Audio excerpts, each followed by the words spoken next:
इस मुसीबत की घड़ी में मेरा साथ देने लिए थैंक यू सो मच।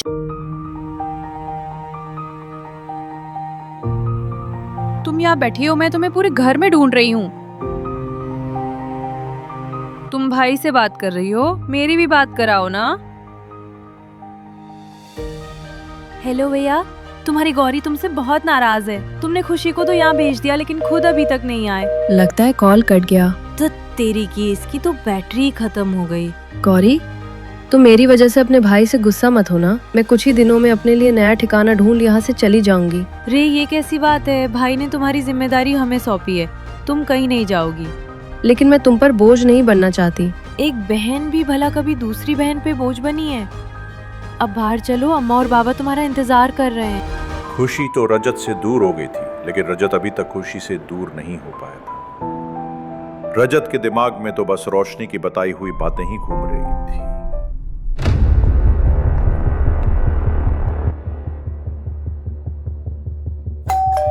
विश्वास शर्मा जी, लेकिन आप यहाँ क्यों आए हैं? क्या बात है इंस्पेक्टर साहब? तुम्हारी पूरी फैमिली के खिलाफ कंप्लेंट दर्ज हुई है। तुम सब मिलकर लड़कियों की तस्करी करते हो। ये क्या कह रहे हैं आप?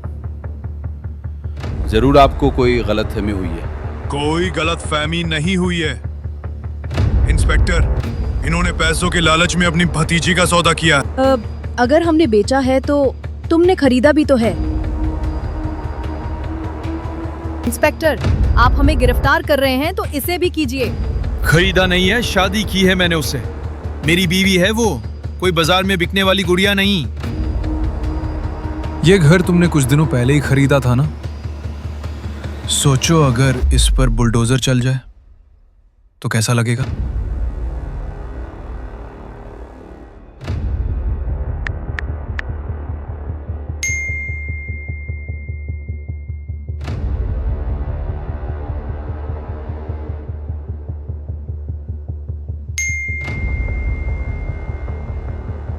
अब तुम्हें और तुम्हारे परिवार को सड़क पर आने से कोई नहीं रोक सकता। सर प्लीज ये सर रोक दीजिए।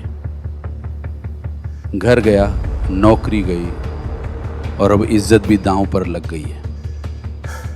मैं समाज में मुंह दिखाने लायक नहीं रहूंगा। सजा तो तुम लोगों को जरूर मिलेगी।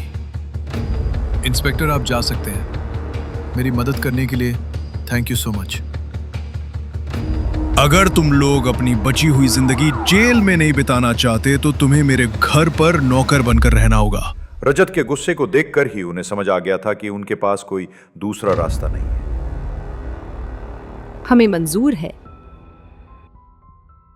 जॉली, आज से ये घर के नए नौकर हैं। घर के छोटे बड़े सब काम ये तीनों करेंगे। लेकिन सर, बाकी के सर्वेंट? उन सबको कुछ दिनों के लिए छुट्टी पर भेज दो। बेटा, मैं तो तुम्हारी माँ जैसी हूँ, तुम मुझसे काम कराओगे? खुशी भी तो आपकी बेटी जैसी थी। आपको उस पर कभी तरस आया? इसलिए टाइम बर्बाद मत करो और जल्दी से काम पर लग जाओ। जॉली, अगर ये कोई भी गलती करे तो सजा देने में देरी मत करना। जी सर।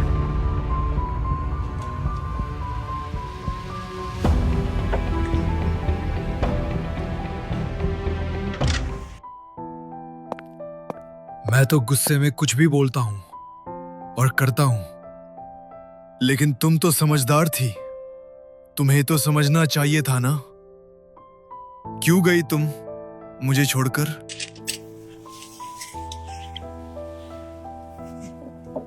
तुम्हारे बिना अधूरा सा हो गया हूं मैं। तुम जहां भी हो मैं तुम तक पहुंच कर रहूंगा खुशी।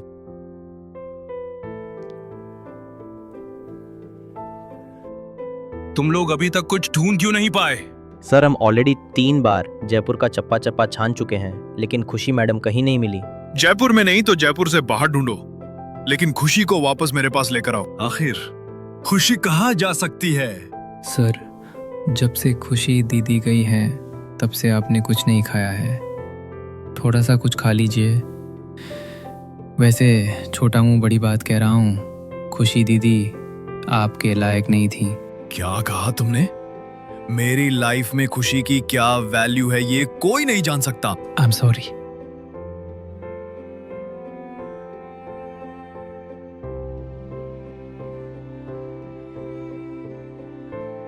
कुछ समझ में नहीं आ रहा है दादाजी। क्या हो गया मुझे? खुशी जब मेरे पास थी मैं तब भी परेशान था, और आज जब वो मुझसे दूर है मैं तब भी परेशान हूं।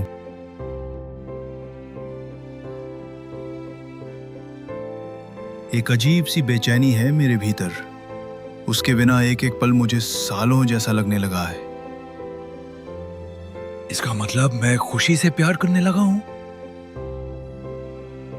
हेलो सर, खुशी मैडम के बारे में कुछ पता चला है? क्या?